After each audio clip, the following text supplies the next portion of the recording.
नमस्कार, दूरदर्शन के कार्यक्रम नमस्कार एमपी में आप सभी का स्वागत है। मैं हूं आपके साथ प्रिया और सबसे पहले तो आप सभी को हमारे परिवार यानी दूरदर्शन परिवार की तरफ से आप सभी को दशहरा की अनेक शुभकामनाएं। खुश रहिएगा, स्वस्थ रहिएगा, त्योहार को बहुत अच्छे से मनाइएगा। अब सबसे पहले फोन नंबर नोट कर लीजिए क्योंकि आज का दिन खास है और आज की तारीख और ज्यादा खास है, तो नोट कर लीजिएगा 0755-266-0049 यानी 0755266049। इसके अलावा टोल फ्री नंबर भी आप नोट कर लीजिए यानी निःशुल्क सेवा का भी आप इस्तेमाल कर सकते हैं 1800-233-0040 1800-233-0040। तो फोन नंबर आपको इसलिए नोट करवा दिए सबसे पहले क्योंकि आज जब मैं आपको सब्जेक्ट बताने वाली हूं तो आपके दिमाग में बहुत सारे सवाल चलने वाले। सबसे पहले दिवस विशेष के बारे में बात तो कर लूंगी, लेकिन पहले तिथि से तो शुरुआत कर लेते हैं। जो कार्यक्रम की हमारी परंपरा है कि हम एक एक करके आपको सारी चीजें बताते जाएंगे, तो शुरुआत कर लेते हैं तिथि से। तो चलिए बताते हैं कि क्या कहती है आज की तिथि। आज की तिथि कह रही है विक्रम संवत 289 आश्विन मास शुक्ल पक्ष की दशमी 5 अक्टूबर 2022 और आज का दिन है बुधवार और पर्व है दशहरा। तो बुराई पर अच्छाई की जीत, बिल्कुल इसी को केंद्रित करते हुए हमारा आज का सुविचार क्या कहता है, चलिए बताते हैं। आज का सुविचार कहता है कि दहन पुतले का ही नहीं बुरे विचारों का भी करना होगा। श्री राम का करके स्मरण हर रावण से लड़ना होगा। तो कोशिश ये करेंगे कि विचार तो तरह तरह के आते हैं क्योंकि स्थितियां कैसी भी बन सकती है, तो कोशिश ये की जाएगी कि बुरे विचारों को दरकिनार कर दिया जाए और अच्छे विचारों के साथ आगे बढ़ा जाए ताकि सकारात्मक ऊर्जा सभी जगह प्रवाहित की जाए। यही तो मैसेज है। तो आज की बात हम करेंगे, उसके पहले चूंकि मैं थोड़ी देर पहले आपको बता रही थी ना कि दिवस विशेष भी है, तो आज दिवस जो है वो बहुत सारी खास चीज़ों को लेकर है। 5 अक्टूबर की पहले बात कर लेते हैं। आज की तिथि कई मायनों में खास है। 5 सितंबर को तो हम शिक्षक दिवस भारत में मनाते हैं। क्या आप जानते हैं कि अंतर्राष्ट्रीय शिक्षक दिवस भी मनाया जाता है और वो आज मनाया जा रहा है। जी हाँ, 5 अक्टूबर को यही दिवस मनाया जाता है। इसके अलावा थोड़ा सा पीछे चलते हैं यानी एक दिन पहले 4 अक्टूबर की बात करते हैं। अब अचानक से आप सोचेंगे कि एक दिन पीछे क्यों जाना है, क्योंकि 4 अक्टूबर से एक विशेष सप्ताह की शुरुआत हुई। सबसे बड़ा अंतरिक्ष का कार्यक्रम आपको बता दें 4 अक्टूबर से इस सप्ताह मनाना शुरू हो चुका है। 10 अक्टूबर तक इसकी शुरुआत ये कार्यक्रम हमारा चलता रहेगा और इस सप्ताह का नाम है विश्व अंतरिक्ष सप्ताह। हम आपको बता दें और इसे अंग्रेजी में वर्ल्ड स्पेस वीक कहा जाता है। हमारे जो नन्हे मुन्ने दर्शक इस वक्त कार्यक्रम को देख रहे होंगे उनके लिए हमने इसको आसान भाषा में बता दिया। तो फोन नंबर एक बार फिर से बोल देती हूँ क्योंकि जैसे ही मैंने ये अंतरिक्ष शब्द यूज किया आपके दिमाग में कितने सारे सवाल बन रहे होंगे कि आखिर 4 अक्टूबर ही क्यों, आखिर 4 से 10 अक्टूबर यही सप्ताह क्यों। तो इस सवाल का जवाब तो मैं लूंगी, लेकिन सबसे पहले फोन नंबर नोट करवा देती हूँ 2660049। ये हमारा लैंडलाइन नंबर है और जब भोपाल से बाहर लगाना होगा आपको तो कोड लगाना पड़ेगा। तो भोपाल का कोड है 0755। निःशुल्क सेवा का भी इस्तेमाल कर लीजिएगा 1800-233-0040। तो चलिए अब हम आप मुलाकात करवाते हैं कि आज हमारे मुख्य अतिथि कौन है जो इस सप्ताह के बारे में बात करेंगे और उनका गहरा संबंध इस विषय से भी है।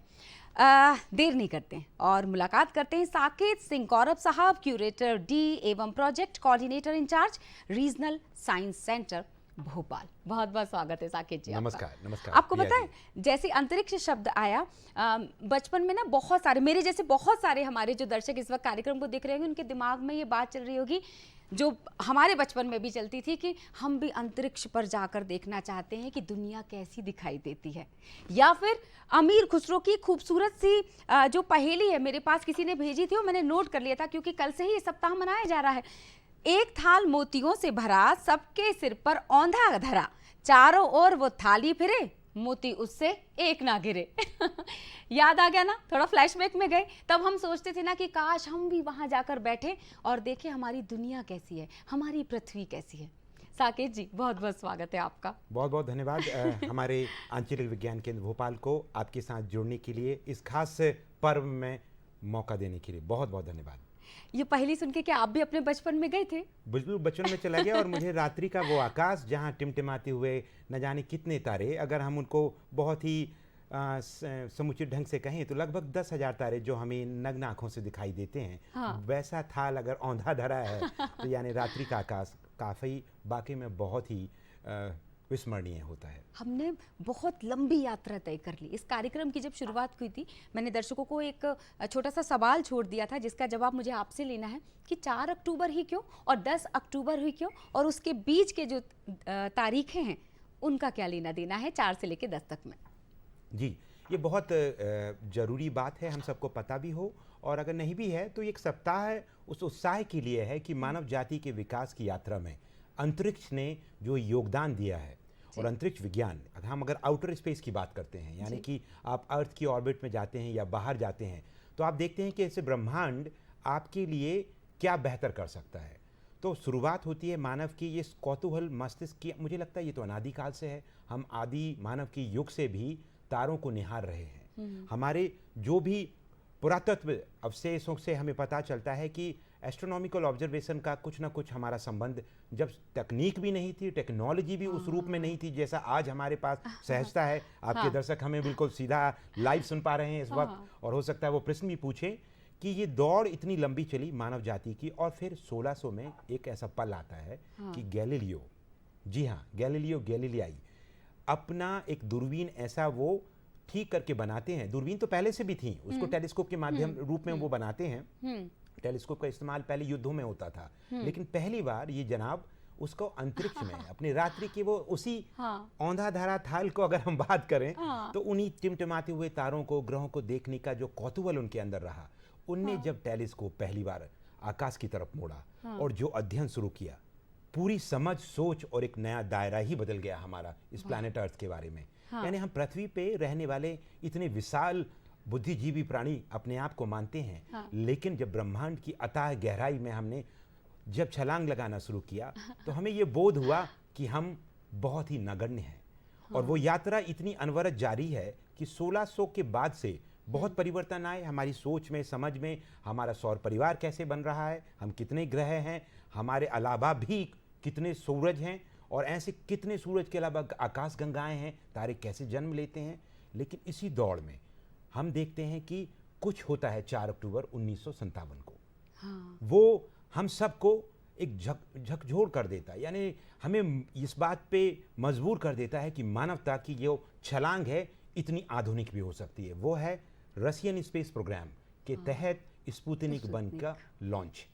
4 अक्टूबर 1997 का वो दिन है जब इंसान के द्वारा बनाया हुआ आर्टिफिशियल सैटेलाइट, इनको बोल देते हैं सारे बच्चों को, नोट करते जाओ, डायरी पेन लेकर बैठो। साकेत जी इतनी सारी ज्ञान की बातें बताने वाले हैं, नॉलेज की बातें बताने वाले हैं जो आपको आने वाले समय में बहुत काम आएगा। तो 4 अक्टूबर 1957 आपने कहा? जी हाँ, बिल्कुल। और अब देखिए, टिमटिमाते हुए तारों के उस आकाश में अब मानव द्वारा निर्मित भी एक छोटा सा प्रोब लॉन्च कर दिया गया। पूरी दुनिया में हल्ला मच गया।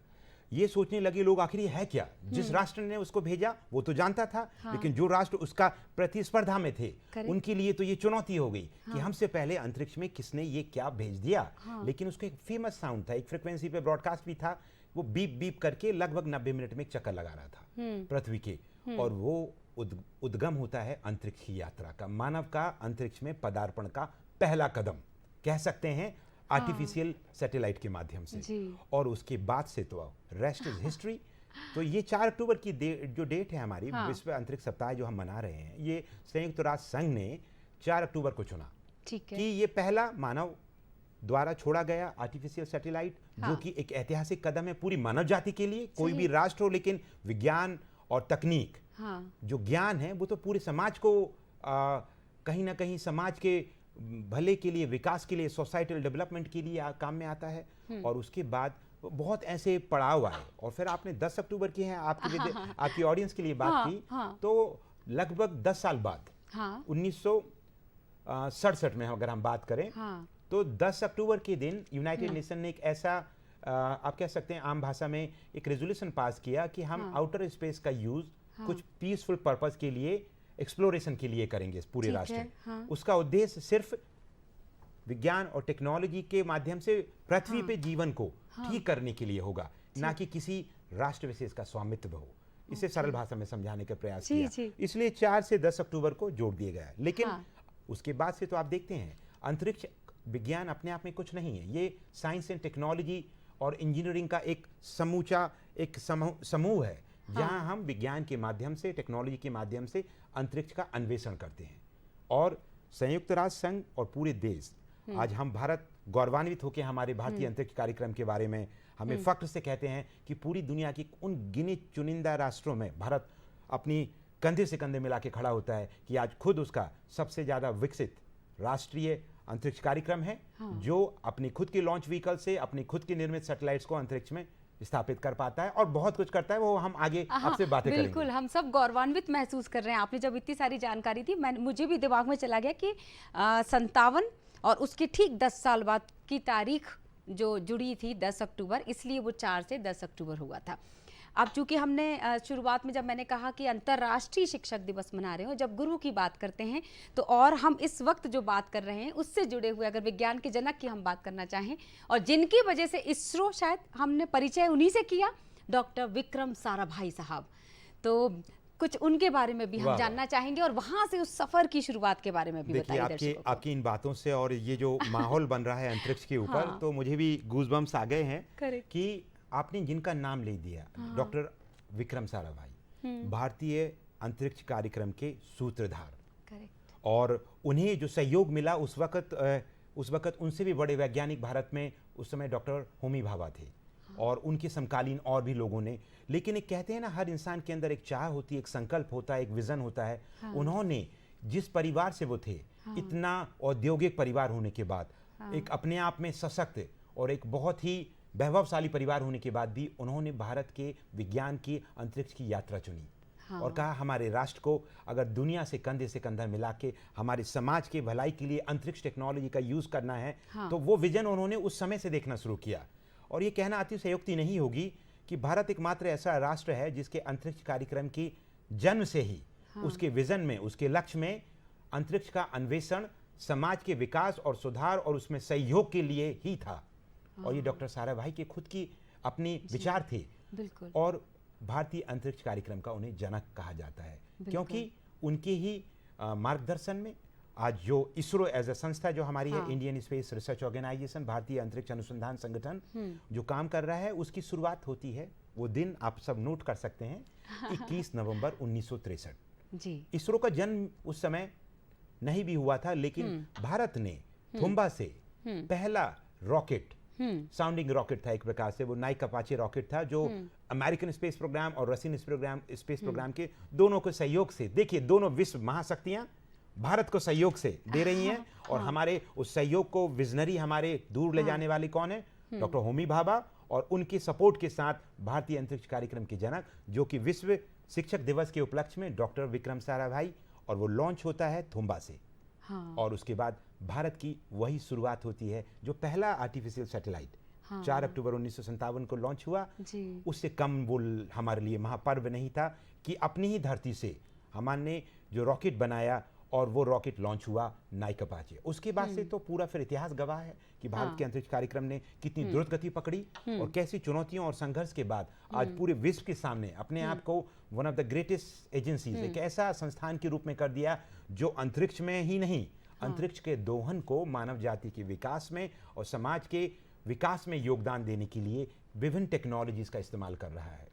आप कितने अच्छे तरीके से समझा रहे हैं, मैं खुद नोट डाउन कर रही हूँ क्योंकि मुझे भी ये चीज़ जाननी है कि 21 नवंबर 1963 आपने कहा जब इसरो से हमारा परिचय हुआ था, तो आपने नोट डाउन कर लिया। कुछ सवाल तो बन ही रहे होंगे ना, तो सवाल करने के लिए फ़ोन नंबर जो नोट करवाए हैं, तो क्यों नहीं सवाल कर रहे हैं? ऐसा मौका बार बार नहीं मिलेगा। साकेत साहब ने समय निकालकर आपके लिए इस प्रोग्राम में शामिल हुए हैं ताकि आप अपने महत्वपूर्ण सवाल रख सकें। 0755 भोपाल का कोड 2660049, ये हमारा फ़ोन नंबर है। Toll free number 1800-233-0040। आप सोचकर देखिए, टीवी नहीं होती तो मनोरंजन कैसे होता? फिर दिमाग में ये भी आता है कि पहली टीवी कैसे आई? सर टीवी की ये- शुरुआत तो दूरदर्शन हमारा, जी हाँ। क्योंकि आज ये कितना अच्छा मौका है कि हम दूरदर्शन के कार्यक्रम में आपके साथ प्रोग्राम कर रहे हैं, जिसका लेना देना सीधा सीधा यहाँ से जी है। मतलब मेरे साथ मैं इस बात को और बेहतर ढंग से रखने जी। के प्रयास करूंगा कि हमारे आंचलिक विज्ञान केंद्र भोपाल के साथ, हाँ, जो ठीक। कि भोपाल में ही श्यामला हिल्स पे है, और हाँ। विज्ञान की विभिन्न प्रदर्शनियां हैं, बहुत सारे कार्यक्रम हैं, बच्चों के लुभावनी तरीके से विज्ञान को किस तरीके से सीखें वो। हाँ। तो आप जरूर आएं, जिस कार्यक्रम को देख रहे हैं आंचलिक विज्ञान केंद्र भोपाल विजिट करना बिल्कुल ना भूलें। हमारे ही उसी श्यामला हिल्स पे जहां से ये सिग्नल लाइव ब्रॉडकास्ट होके आपके यहाँ पर पहुंच रहा है, आपके टेलीविजन सेट पे। बात करते हैं उस युग की जब भारत के खुद का सैटेलाइट टेक्नोलॉजी इस्टेब्लिश नहीं हुई थी कम्युनिकेशन के रूप में, कि आप अपने सिग्नल को अपलिंक करें फिर डाउनलिंक किया जाए। ठीक। उस वक्त भी एक एक्सपेरिमेंटल कह सकते एक प्रयोग किया गया था, साइट एक्सपेरिमेंट, ठीक है। सैटेलाइट इंस्ट्रक्शनल टेलीविजन एक्सपेरिमेंट का नाम दिया इसरो में। अब डॉक्टर साराभाई का विजन रहा, आप सोचिए कि उनके विजन से कितना अंतर्राष्ट्रीय उनकी एक पैठ थी, सपोर्ट था कि अमेरिकन स्पेस प्रोग्राम ने उनका एक सैटेलाइट हमें 1 साल के लिए यूज करने के लिए हमारी ही इंडिया के ऊपर उसको इस तरीके से कोऑर्डिनेट सिस्टम अरेंज कर दिया कि भारत उसका इस्तेमाल कर सके। और फिर कुछ गांवों को, कुछ राज्यों के कुछ गांवों को चुना गया, और उन गांवों में स्पेशली भारत के एक उपक्रम जो है जो हैदराबाद में संस्थान है, उन्होंने टेलीविजन बनाए एक सेट, और एक्सपेरिमेंट के रूप में वो प्रोग्राम अहमदाबाद से लाइव ब्रॉडकास्ट होते थे। टेलीविजन उस सैटेलाइट के माध्यम से रिले होके उन टीवीज पे जाते थे जो गांव में थी, और उसमें कुछ शैक्षणिक कार्यक्रम तैयार किए गए। आज इतनी आधुनिकता के साथ इतने विभिन्न मनोरंजन के साधन है, दूरदर्शन उसका एकमात्र हमारा पुरोधा कह सकते हैं हमारे भारतीय टेलीविजन के इतिहास में। उसके पहले की नींव अगर आप बोलें एजुकेशनल प्रोग्राम की, तो उस कार्यक्रम ने रखी। उसके बाद तो फुल फ्लैश दूरदर्शन का नेटवर्क धीरे धीरे इवॉल्व हुआ, टीवी आई, फिर एशियाड गेम के बाद कलर टेलीविजन आना का इतिहास हुआ, फिर टीवियों का नेटवर्क बढ़ा, और दूर दराज गांव तक टेलीविजन नेटवर्क पहुंचा। और हमें भी आज भी याद है जो साइंस एंड इंजीनियरिंग का कमाल का नमूना है, नायाब कह सकता हूं मैं, कि आपका वो एंटीना, वो अनुभव आप कभी नहीं छोड़ सकते। बार बार घुमाना पड़ता था, पक्षी ऊपर बैठ जाता था, सिग्नल ठीक नहीं आता था, फिर उसको एडजस्ट करते थे। तो वो एक जो टेक्नोलॉजी का समावेश है, वो अंतरिक्ष तो है। सिग्नल आपके पास पहुंच कैसे रहा है, वो ब्रॉडकास्ट कहां से हो रहा है, तो जाने अनजाने में आप उस वक्त से ही अंतरिक्ष को अपने दैनिक जीवन का हिस्सा बना चुके थे। और हम इतने एडवांस हो गए आज के समय में, अगर वर्तमान परिदृश्य की बात करें तो अब उस एंटीने की जरूरत नहीं पड़ी, यानी सफर शुरू हुआ था उस एंटीना से। जी हाँ। और अब वो एंटीना जो लाइन हमें याद दिलाता है नेटवर्क की, मोबाइल की वो लाइंस। जी हाँ। तो जो सिग्नल्स थे अब वो डिश एंटीना के रूप में परिवर्तित हो गए, और अभी भी अंतरिक्ष के बिना हमारा जीवन की कल्पना करना लगभग। मैं इसको ना कॉमा लगा देती हूँ यहाँ पर, क्योंकि कॉलर हमारे साथ जुड़ चुके हैं, और वो सवाल क्या रख रहे हैं, पंकज कुमार सिंह है उत्तर प्रदेश से, और उत्तर प्रदेश से हमारे साथ पंकज कुमार सिंह जी क्या सवाल रखना चाहते हैं? सवाल रखिएगा पंकज जी, स्वागत है आपका। सवाल ये है कि आवाज आ रही मेरी? हाँ जी बिल्कुल। तो आवाज ये, मैं एक दिन बैठा था छत पे, तो आसमान में नजर गई मेरी, तो उसमें ये देखा कि रेल के डिब्बे के तरीके कुछ चीजें जा रही थी, और काफी दूर तक उसको देखते हुए बड़ा अच्छा लग रहा था। तो ये क्या है, सौर मंडल में ये क्या हो रहा था? तो अब कुछ देर बाद देखा तो वो विलुप्त हो गई। इसी का आंसर जानना चाहते हैं। जी बिल्कुल। बोलिए, एक बार मुझे उनका प्रश्न फिर से रिपीट करेंगे कि कुछ उन्होंने रात के आकाश में देखा, और वो एकदम से लुप्त हो गया। कुछ एक ऑब्जेक्ट था कि मल्टीपल ऑब्जेक्ट्स की लाइंस थी, क्या था वो? ये शायद उन्होंने ठीक से मेंशन नहीं किया, लेकिन कई बार ऐसे आकाश में कुछ चीजें दिखती बहुत जरूरी है ये इस बारे में। और हम पंकज जी को रेल के डब्बे देखे थे बने हुए, और फिर अचानक से वो विलुप्त हो गए। नहीं, इस बात को हम और बेहतर तरीके से, ताकि जो भी हमारे दर्शक अभी देख रहे हैं, ये हम समस्या का समाधान करने का प्रयत्न करते हैं कि ऐसी बहुत सी चीजें हैं जो हमें लगती हैं वो, लेकिन एक्चुअल में कुछ और होता है। मैं बताता हूँ क्या। अब जो भी दर्शक इसको देख रहे हैं तो ध्यान से सुने कि प्रकृति में, हमारे अंतरिक्ष में एस्ट्रॉइड्स हैं, कॉमेट्स हैं, इनके अवशेष जब हमारे वायुमंडल में प्रवेश कर जाते हैं, किन्हीं भी कारणों से टुकड़े से टूट के, हमारी अर्थ की ग्रेविटी, गुरुत्वाकर्षण इतना बलशाली है कि उनको अपनी तरफ खींच लेता है। अगर वो हमारी पृथ्वी की कक्षाओं में पास में आ गए हैं तो गुरुत्वाकर्षण के कारण खींचते हुए उनके टुकड़े वायुमंडल में आते हैं। ये पहली घटना हम बात कर रहे हैं जब ये अंदर घुसते हैं। और अंतरिक्ष सप्ताह में अगर ये चर्चा ना हो, जहां हम उन चीजों का हम समाधान ना करें जो हमारे समाज में कहीं ना कहीं कंफ्यूजन पैदा करते रहते हैं, तो वो लायल स्ट्रीक फील होता है। हम उनको उल्कापिंड भी कह देते हैं। तो क्या होता है एक्चुअल में, मिट्योर शॉवर भी होता है। तो वो जब चीजें आती हैं हमारे वायुमंडल में, घर्षण के कारण जलने लगती हैं। गर्मी अच्छा। पैदा हो जाती है। हाँ। उनमें सिग्नल, उनके पीछे की लाइंस भी दिखती है और वो भागते हुए बहुत सारे पिंड के टुकड़े, छोटे 1, 2, 10, 20, 100 भी हो सकते हैं, ज़्यादा भी हो सकते हैं, लेकिन अधिकतर वो पृथ्वी पे पहुंचते पहुंचते नष्ट हो जाते हैं। क्योंकि हमारे वायुमंडल में लगभग 300 से 400 किलोमीटर अगर आप मान लेते हैं इसके अलग अलग लेयर के जुड़ाव को, तो जल के वो खाक हो जाते हैं। लेकिन अगर ऑब्जेक्ट बड़े हैं तो कुछ अवशेष हमारी पृथ्वी पे पहुंचते हैं, और हमेशा होता ही रहता है।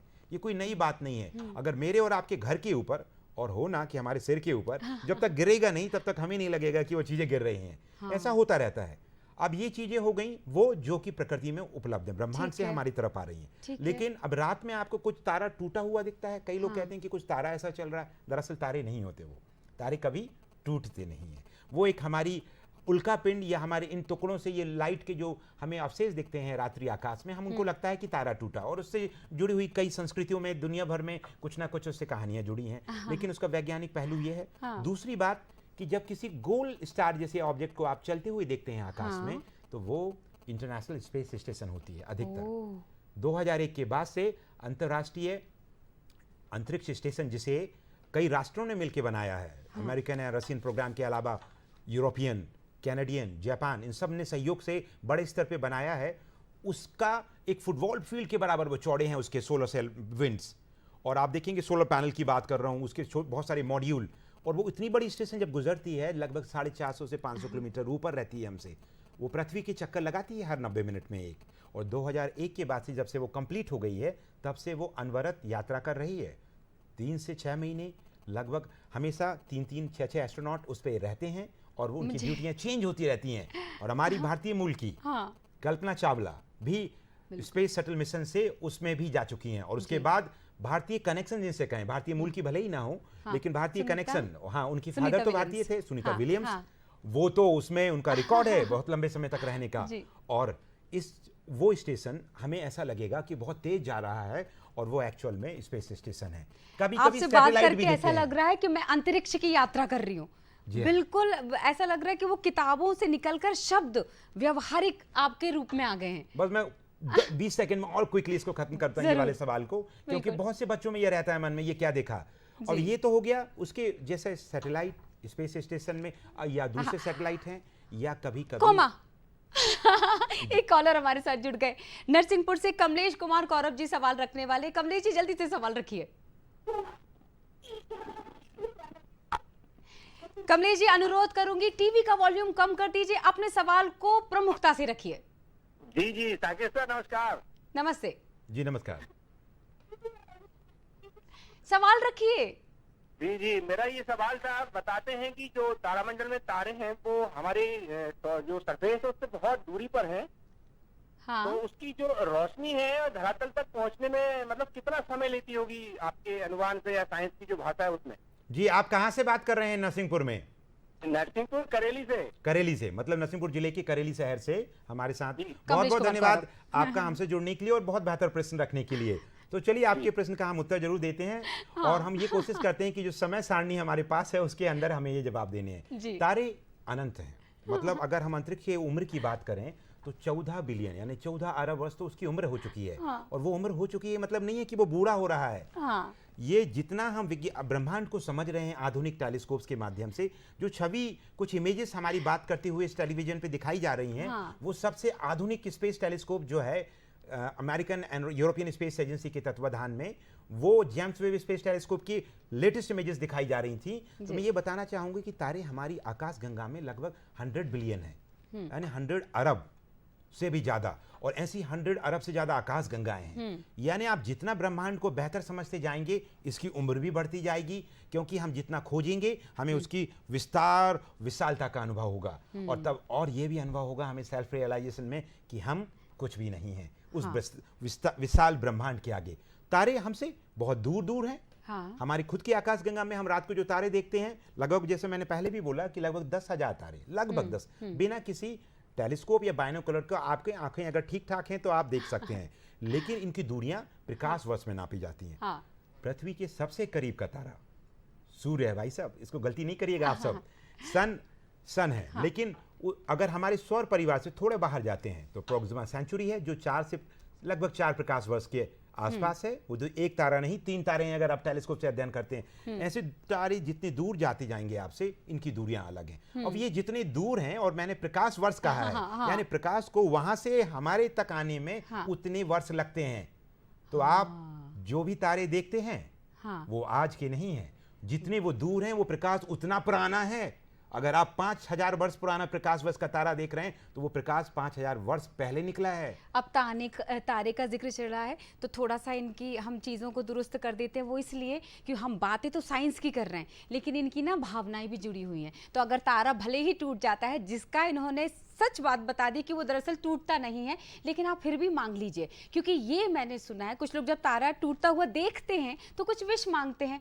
और अगर इसको मैं थोड़ा अलग तरह से अब आपकी बातचीत के बाद रखना चाहूं कि ब्रह्मांड में जो चीज़ छोड़ी जाती है, पॉजिटिव थिंकिंग छोड़ दीजिए, तो वो रिटर्न हमारे पास आती है। इसको थोड़ा आध्यात्मिक और भावनाओं से भी हम बिल्कुल बिल्कुल क्या होता है, हमारी विचारधारा, हमारा लक्ष्य जो भी है, पर हर चीज का पीछे अगर हम खोजें तो कुछ ना कुछ पहलू हमें मिलता है। मुझे ना कुछ नाम याद आ रहे हैं और समय इतना कम है, और मुझे ऐसा लग रहा है मैं आपसे बहुत सारे सवाल कर लूं, लेकिन आप वन मैन आर्मी शो हैं मतलब जरूरत ही नहीं पड़ रही मुझे सवाल रखने की। फिर भी एक रख लेती है। सीवी रमन साहब का नाम बिल्कुल नया नहीं है। मंगलयान, ये शब्द भी जुड़ा हुआ है। थोड़ा मंगलयान के बारे में भी बता दीजिए दर्शकों को। जी हाँ, मैं दूरदर्शन से ये गुजारिश करूंगा कि भविष्य में हमारे विज्ञान केंद्र के साथ मिलकर अंतरिक्ष और विज्ञान से जुड़े हुए और भी कार्यक्रम हम बनाएं, ताकि अपने मध्य प्रदेश के जो दर्शक हैं आपके, उनको हम एक इस तरीके से और भी लाभान्वित कर सकें। तो चलिए, आपने कहा सीवी रमन, हमारे भारत के पहले भौतिक शास्त्री जो ब्रिटिश राज में, उनको नोबेल पुरस्कार मिला। और आपने बहुत सही समय छेड़ा है ये बात। ये अभी नोबेल पुरस्कार अनाउंस किए जा रहे हैं, 10 दिसंबर को दिए जाएंगे इस वर्ष के नोबेल पुरस्कार।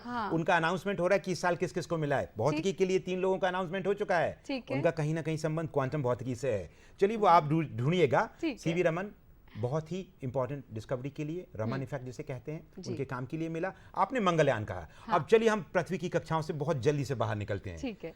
चंद्रयान 1 की मैं बात कर लूं, क्योंकि चांद हमारे पास है, और जिसके बिना हमारी गाने, हमारी संस्कृति, हमारे रीति रिवाज अधूरे रह जाएंगे। तारीफें भी अधूरी हैं। और तारीफें अधूरी रह जाएंगी। बिल्कुल, बहुत ही सही आपने जिक्र किया। तो चांद पे भारत ने चंद्रयान 1 भेज चुका है। 2008 में सक्सेसफुली उसने काम किया, और उसने पानी के अवशेषों को दूसरे रूप में एक M3 में से पेलोड के माध्यम से ढूंढा। फिर चंद्रयान 2 आया, जो ऐतिहासिक भारत का कदम था। एक लैंडर को उतारा जाना था, टेक्नोलॉजी की किसी कारण से ऑर्बिटर तो चक्कर लगा रहा है, वो नहीं उतर पाया। लेकिन अब चंद्रयान 3 इसरो भेजेगा। लेकिन मंगलयान, आप देखिए दूरी बढ़ाते जा रहे हैं। अब यहां से निकले, हम पहुंच गए डिपो चौराहा, हम पहुंच गए MP नगर, या हम पहुंच गए अवधपुरी, यानी मंगलयान। मंगलयान भारत का पहला स्वदेशी निर्मित, पहले ही अटेम्प्ट में, सबसे कम बजट में बनाया जाने वाला अंतरिक्ष अभियान है, जो मंगल के सक्सेसफुली काम कर रहा है। 2014 के बाद से लगातार भारत का पहला मंगल अभियान, और वो भी PSLV रॉकेट से भेजा गया था, जो वो इसरो का वर्क हॉर्स, सबसे सक्सेसफुल रॉकेट है। और अब इंतजार करिएगा, चंद्रयान 3, मैं बताने आखिरी कुछ मिनट्स समय बचा है। चंद्रयान 3 बहुत जल्दी इसरो लॉन्च करेगा, और उसके बाद चंद्रयान के बाद आएगा सूरज का पहला मिशन आदित्य, जिसका नाम हमारे आदित्य संस्कृत से लिया गया है। और गगनयान, भारत का सबसे साहसिक और गौरवशाली कदम उठाने वाला अभियान, जिसमें भारत के खुद स्वदेशी रॉकेट से हमारे भारत के अंतरिक्ष यात्री हमारी पृथ्वी की लो अर्थ ऑर्बिट में कदम रखेंगे। वो आज से 1.5, 2, 3 साल बाद होगा, लेकिन अभी एक्सपेरिमेंटल तैयारियां चल रही हैं, और बहुत जल्दी भारत उन राष्ट्रों में शुमार हो जाएगा जहां खुद के इंसान हमारी खुद की पृथ्वी की ऑर्बिट में होंगे। ऐसा लग रहा था कि और बातचीत करते चले जाएं, लेकिन समय ना हमको बांध देता है। मैं आपको बहुत सारा धन्यवाद करना चाहूँगी, और आपसे प्रॉमिस ले लेती हूँ कि हम जहाँ से हमने यहाँ छोड़ा है, वहीं से इस बातचीत को बहुत जल्द आगे बढ़ाएंगे। बहुत सारी जानकारी अंतरिक्ष से जुड़ी हुई लेना चाहेंगे। फिलहाल दर्शकों को एक बार फिर से बता देते हैं, हमारे साथ स्टूडियो में जुड़े हुए थे साकेत सिंह कौरव जी, क्यूरेटर D एवं project coordinator incharge regional science centre Bhopal से। हम सब की तरफ से हम उनको धन्यवाद देते हैं और दशहरे की शुभकामनाएं। Thank you ma'am. और मैं लास्ट मोमेंट पे ये कहना चाहूंगा कि जो भी हमारे दर्शक देख रहे हैं, वो आंचलिक विज्ञान केंद्र भोपाल जरूर आएं, विज्ञान का आनंद लें। जीवन विज्ञान के बिना अधूरा है। बहुत बहुत धन्यवाद।